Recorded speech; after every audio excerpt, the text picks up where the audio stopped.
So, as I said in the earlier live broadcast, that Emerson Mnangagwa today did a choreographed press briefing, and it must be underscored that that press briefing was meant to send a clear message to those opposed to Emerson Mnangagwa, that is the people of Zimbabwe, as well as also the retired generals and senior military commanders that wrote several communiques showing Emerson Mnangagwa a middle finger and distastefulness, especially against the illegal Constitutional Amendment Act number 3 of 2026 that has now been signed by Emerson Mnangagwa.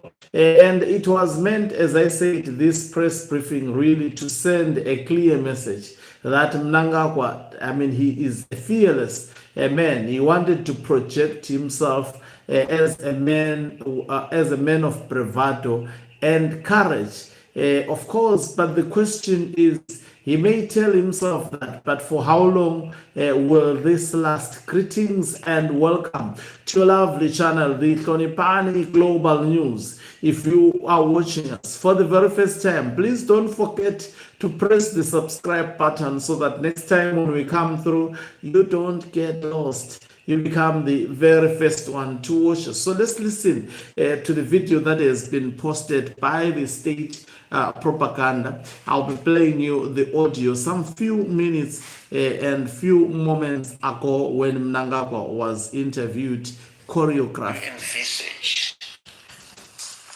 to see Zimbabwe's role in this position as a Security Council member?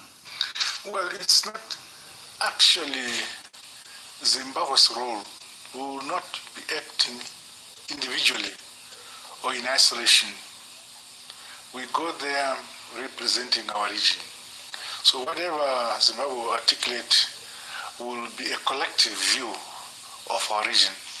It's not an individualistic approach to these issues. We have to represent our region, and that is the model of representation in the UN. Your Excellency, when you heard that the Parliament of Zimbabwe had passed the bill, how did you feel? I felt they done the correct thing. I expect them to pass it, and they did. So I was happy. And this act, according to you, it opens up new opportunities, it opens up new avenues and changes the governance architecture in this country by extending the presidential term and the parliamentary term of members. What do you think is going to happen during the 2 extra years or the 4 years you will be at helm? At the end of the day, it wasn't an idea of an individual. It's the collective evolution of our political system. You cannot attribute this to a particular individual or group of persons, but a collective evolution of political process. And you are happy with the way things have gone so far. When the signing was done, which you did, we thought we could have that opportunity when you were putting the signature. Unfortunately, we just saw the gazette. If you look at me, I'm not a guy who can be intimidated. What I do freely. Your Excellency, the signing of the Constitution of Zimbabwe Amendment number 3 Bill into law, it has been held as a major milestone for us as a country in the governance journey. How do you ensure balancing governance and development, particularly when we look at moving towards Vision 2030? To be honest, there is no formula of balancing these things. As things evolve, you decide what is good for your country at a particular time. And there's no time when individualistic views take the center stage and lead the country. Generally, I believe that whatever we do, it must be a collective decision. I carry my cabinet and the country on whatever decision we make. I don't believe in individual persuasion or individual systems where the needs of or the wishes of an individual take the day. No. I believe that whatever we do, it must be a collective decision. So that whenever that decision is being challenged, it's not only you who stands up to defend, but the entire system of government defends what we decide. Indeed, Your Excellency, on that note, we've always spoken about unity of purpose in both party and government. So in the next few years, what steps are you taking to consolidate that unity? Not in 2 years. Every day that it passes, as long as we breathe, we continue to consolidate. There is no day or week that we say we are resting. We continue to do our best individually and collectively to consolidate and embrace the systems which we have ourselves decided to have for our government, so that everybody is on board. There is not a single person or leader who says he's better than everybody else, but collective ideas produce collective wisdom of a country. So I believe in collective persuasion of the country. Your Excellency, the country has been experiencing a period of unprecedented economic stability since September 2024. You know, you can hear the line of questioning. Anyway, never mind these, I think, substandard journalists that were definitely interviewing Emerson Dambudzo Mnangagwa. It happens. You know, it's poor and extremely poor journalism, I can say. But well, because I'm not there now, I'm on the substances that have, in fact, let me not call it substances, statements that have been said by Emerson Dambudzo Mnangagwa. Now, if you listened to this, especially the last part, where Emerson Dambudzo, he was not even asked. The question did not ask him what he responded, especially when he said Ruben Barwe was trying to derive Emerson Dambudzo Mnangagwa into saying, why didn't you give us an opportunity to witness the signing of the bill? And Mnangagwa did not answer the question. He went on and said, what I think I do. He says, I don't feel intimidated. And then he went on to say, collective, it speaks about collective decision. When he was asked about what do you say about what I mean, when he was pressed on his feelings regarding this illegal instrument that he has secured through crooked ways, he said that this did not come from him. But if you listen to the earlier statement where he said, I expected the bill to pass through. You can't expect something to pass through that you did not manufacture. I expected. The language that he used, he demonstrated, and I've explained it before, beyond reasonable doubt, that the illegal constitutional amendment bill number 3 of 2026 is a product of Emerson Dambudzo Mnangagwa, no matter how he may try to actually, and also, you know, he said it is the majority views that prevails in the party.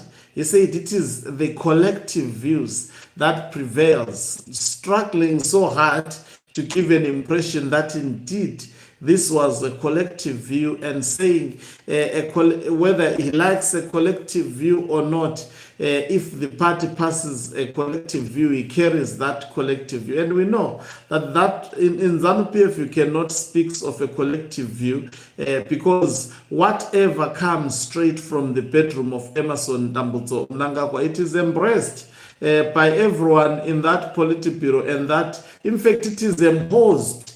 And they just have to say yes. Those who oppose it, then they are labeled as individuals. And you see, Mnangagwa was responding to retired General Chwenga, as well as also the concerns of other retired generals within ZANU-PF who have made it quite clear, even after Mnangagwa signed the bill. I'm trying to go to the statement that has been made by the retired generals in Zimbabwe. They made it quite clear post-signing that they will not accept this, urging the people of Zimbabwe to fight against this new piece of legislation that has been imposed to the people of Zimbabwe, signaling that definitely the retired military generals as well as senior serving members within the Zimbabwe Defense Forces, they are going to definitely be opposing this. They will try to work with the people of Zimbabwe in terms of opposing this. So I'm trying to actually quickly go to the statement that was made by Muchena. Obviously, Emerson Tambutso Mnangagwa would actually not respect this. This is so you see there is a different response and attitude from Mnangagwa is showing the retired generals a middle finger. Equally so, the retired generals are also doing the same. This is what the retired statement by retired generals and senior civil servants of Zimbabwe, Air Marshal Henry Muchena, retired for and on behalf of retired generals and senior civil servants on the 8th of July 2025. This is what they said. They said, fellow Zimbabweans, it has come to our attention that on 7 July 2026, the President of the Republic of Zimbabwe signed Constitutional Amendment Bill number 3 into law. It is now Constitutional Amendment number 3. It was gazetted on the same day. Our collective conscience will not allow us to remain silent while the Constitution is dismantled in silence by a few. This is not a minor amendment. It is not an administrative adjustment. It is an assault on the constitutional covenant made in 2013 by the people of Zimbabwe through negotiation, national consensus, and referendum. That constitution belongs to the people. It does not belong to a president. It does not belong to a parliament. It does not belong to any political party, faction, benefactor, or unelectable cabal seeking refuge in legal manipulation. Let us call this by its true name.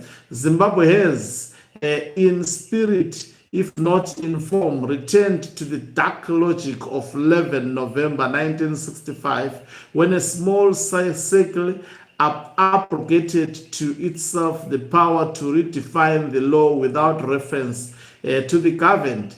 Then it was called UTI. Today it wears the clothing of constitutional amendment. The principle is the same. Power has placed itself above people.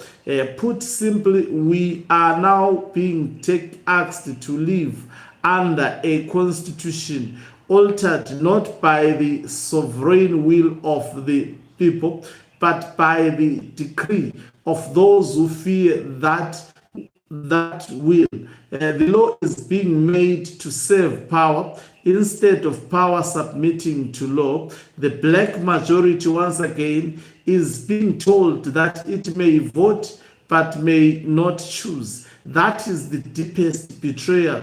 Cap 3, now Constitutional Amendment 3, is vulgar. It is an abomination. It offends the spirit of the liberation, the discipline of constitutionalism, and the promise made to every Zimbabwean that never again would the destiny of this nation be arranged by a few men and women behind closed doors.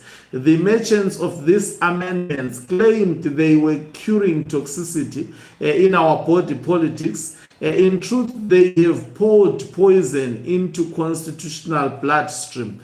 They sold vinegar as wine. They sat in the shadows, drafted this thing, voted it into law, and betrayed the constituencies that sent them to parliament on a different mandate. Those who used the mandate of the people to diminish the power of the people must be judged accordingly.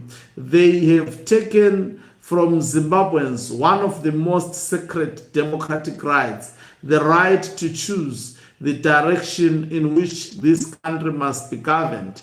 We make no reference of prescribing every step that must follow, but this much is plain. Zimbabwe must now organize, mobilize, and use every lawful method available to resist and reject this constitutional abomination. Silence is no longer neutrality. Silence is complicity. This constitution was born out of struggle, sacrifice, and national expectation. It must not be surrendered to political convenience. It must not be surrendered to fear. It must not be surrendered to those who treat the republic as their private inheritance.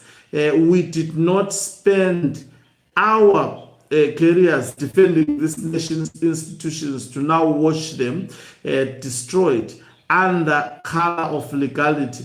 Our resistance must be disciplined. It must be lawful. It must be relentless. History is watching. Let it record that when the hour came, we did not flinch and we did not break the law to save it. I thank you, Air Marshal Henry Muchena, retired for and on behalf of retired generals and senior civil servants. So you hear different statements still post the signing of this illegal law. Thank you very much for watching us. If you're watching us for the very first time, please do remember to press the red or black subscribe button so that next time when we beam live, you become the very first one to watch us. You can financially support this channel by pressing the join button and be part of our members who are the heartbeat of this channel. You can equally do so by pressing the thanks button